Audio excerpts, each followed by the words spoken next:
Hey guys, welcome back. Hope you all and your family members are doing well. Today in this video tutorial we'll learn what is Docker and how we can use Docker to containerize our applications and run in different machines. So let's start. And one more thing, always wear mask whenever you are going out.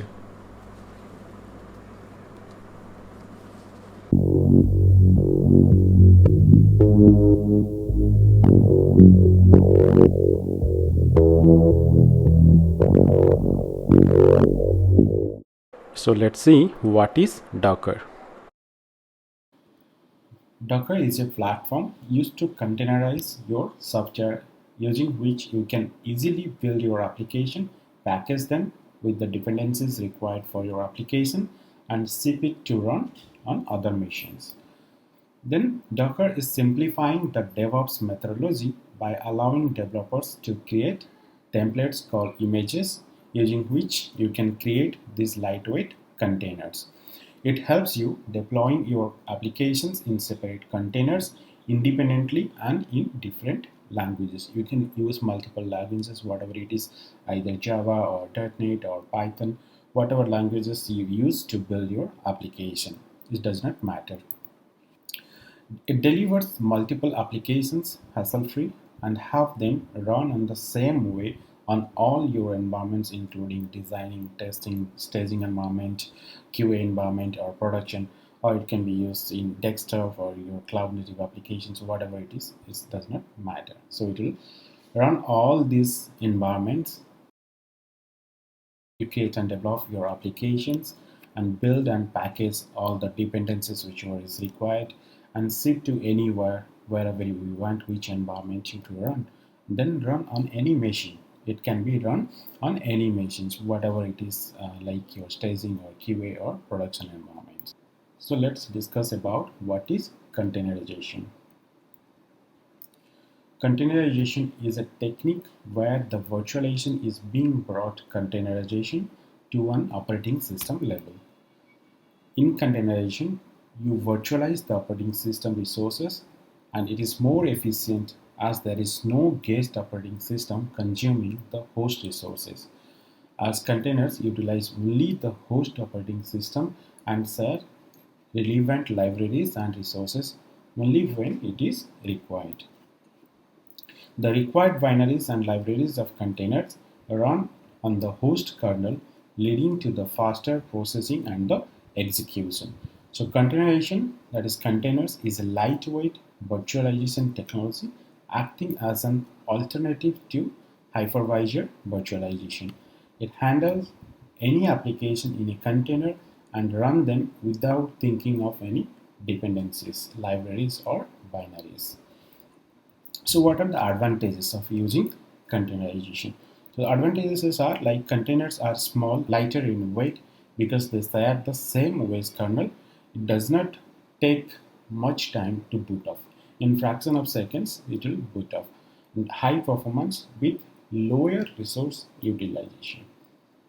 So let's discuss about the virtualization versus containerization.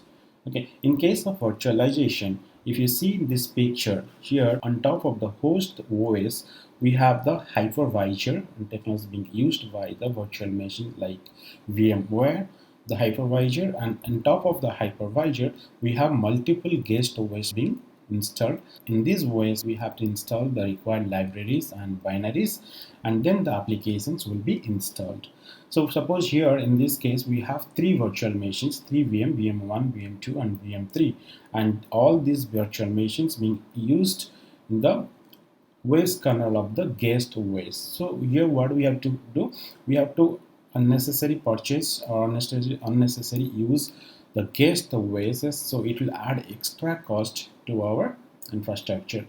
See about the containerizations, how containerization works. In containerization, the host OS on top of host OS will have one container engine, that is your Docker engine will be installed, Docker container engine will be installed, and then your libraries and binaries, you will create the container 1, container 2 and container 3. In container 1 your libraries binaries will be there, and each container the applications will be installed. In case of containerization, you don't require the guest OS to be installed because here it is directly using the host OS resources.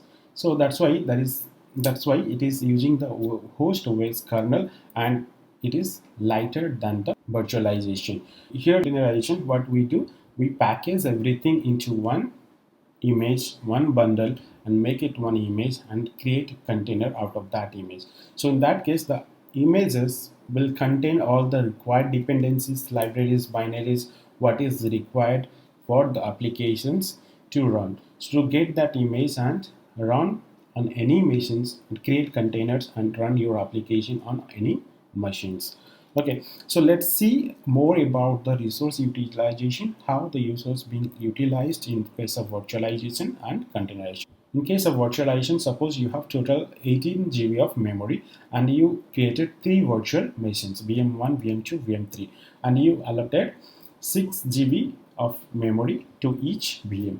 And your application, suppose for VM1, your application uses 5 GB and 1 GB is left, and for your VM2, your application uses only 2 GB and 4 GB is left, and in case of VM3, only 3 GB. And so total, if you see here, 10 GB of memory being used, and the rest 8 GB are totally waste, because as we already allotted those memories to the virtual machines, we cannot use those memories to allot a new virtual machines. But in case of containerization, what happens, as containers uses the host OS resources, what will happen, whatever the memory will be available in the host OS, if you create a container and allot the memories, the same amount of memory will be used whatever the application is using. That means suppose your application is using 5 GB, the rest 5 GB, that only 5 GB will be allotted, and here 2 GB and 3 GB. If you want, suppose here in this case also 10 GB is used for 3 containers, and still we have 8 GB is left.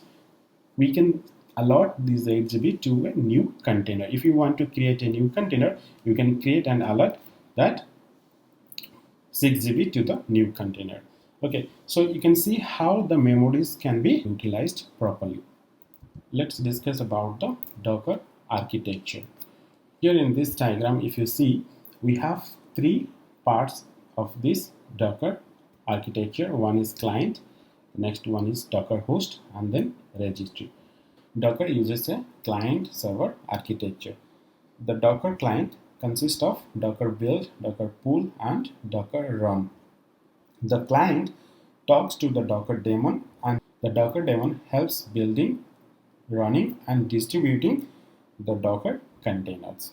So Docker registry is a repository for Docker images. You can create your own image and store into remote registry. Docker Hub is the most popular Docker registry.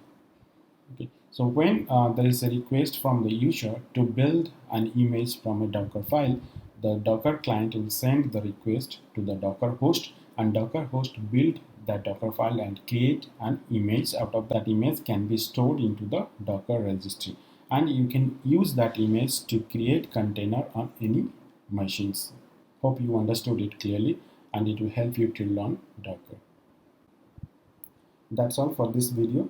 I will shortly add more complete videos on Docker, complete Docker tutorials on its way.